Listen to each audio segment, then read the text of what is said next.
Social media യുഗത്തിൽ ഓരോ വാക്കും ഓരോ പിഴവും ഓഡിറ്റ് ചെയ്യപ്പെടും. അത് നീ എന്നെ ഇൻഡയറക്റ്റ് ആയിട്ട് കുത്തിയതല്ല, ഡയറക്റ്റ് ആയിട്ട് കുത്തിയതാ. ഇംഗ്ലീഷ് അറിയാത്തത് കുറ്റമല്ല, പക്ഷേ തയ്യാറെടുക്കാതെ പോയാൽ റഹീം എപ്പോഴും ഏറിലായിരിക്കും. നീ ഇനി നാട് മുഴുവൻ കൊട്ടിക്കൊഴിച്ച് പാട്ടാക്കി എന്റെ മാനം കളയരുത്. ഇനി എന്തോന്ന് കളയാൻ? ഇപ്പൊ നിങ്ങൾ കാണുന്ന എന്റെ ഭാഷയില്ലേ, ഇതൊന്നും ആയിരുന്നില്ല ഞാൻ. പണിയെടുത്തോണ്ടിരിക്കുകയാണ്. തീർച്ചയായിട്ടും അപ്പൊ നീ ഒരുങ്ങി തന്നെ ഇറങ്ങിയിരിക്കുകയാണല്ലേ? ഇന്നല്ലാരും തീർച്ചയായിട്ടും ഞാൻ നല്ല ട്രെയിനിങ്ങിന് വിധേയാവുന്നുണ്ട്. തീർച്ചയായിട്ടും വിധേയാവുന്നുണ്ട്.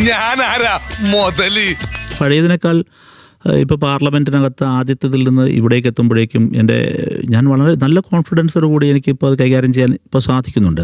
പറഞ്ഞ വിശ്വസിക്കോ? ഇല്ല, വിശ്വസിക്കില്ലേ? എന്റെ മതി, നിന്റെ ചായ കുടി. അഹങ്കാരി എന്താ നീ? ഞാൻ ഇംഗ്ലീഷിൽ എവിടെയെങ്കിലും ഒരിടത്ത് അങ്ങനെ കമ്മ്യൂണിക്കേഷന് ചെയ്യേണ്ടി വന്ന ഒരിടത്ത് ആ അപ്പുറത്തെ വശത്തുള്ള ഏതെങ്കിലും ഒരാളോ പാർലമെന്റിലെ സഹപ്രവർത്തകരോ ഈവൻ ചെയറോ നിങ്ങൾ പറഞ്ഞ മനസ്സിലായില്ല ഇത് എന്താണ് സംസാരിക്കുന്നത് ഇന്നുവരെ ചോദിച്ചിട്ടില്ല.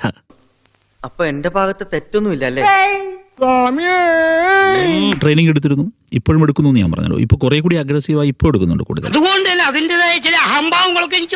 എന്റെ വായനകൾ തീർച്ചയായിട്ടും പല ഈ രംഗത്ത് പ്രധാനപ്പെട്ട ആളുകളുമായി സംസാരിക്കുകയും അവർ സജസ്റ്റ് ചെയ്ത പ്രകാരമുള്ള വായനകൾ, പുസ്തകങ്ങൾ, ഇംഗ്ലീഷ് പുസ്തകങ്ങളിലേക്ക് മാറി.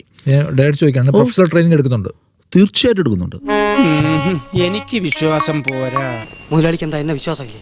വിശ്വാസമില്ലാഞ്ഞിട്ടല്ല വാസു, ഒരു വിശ്വാസത്തിന് വേണ്ടി ഞാൻ ചില തെളിവുകൾ കാണിക്കാം. I don't to disclose anything here. So actually, in fact, that's a very humanitarian, that's a very routine matter. So I say,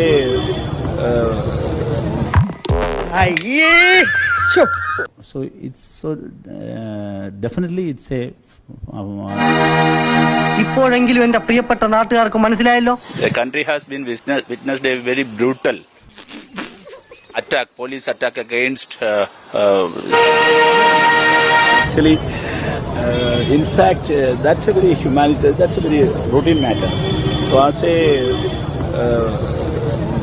മുതലാളി തള്ളി തുടങ്ങിയപ്പോഴേ എനിക്ക് തോന്നിയതാ ഇത് ഇങ്ങനെയൊക്കെ അവസാനിക്കുന്നു. ഞങ്ങൾ അങ്ങ് ഇറങ്ങട്ടെ. ആയിക്കോട്ടെ, സന്തോഷായി. സബ്സ്ക്രൈബ് ചെയ്തേക്കണേടാ. പൊന്നു മോനെ.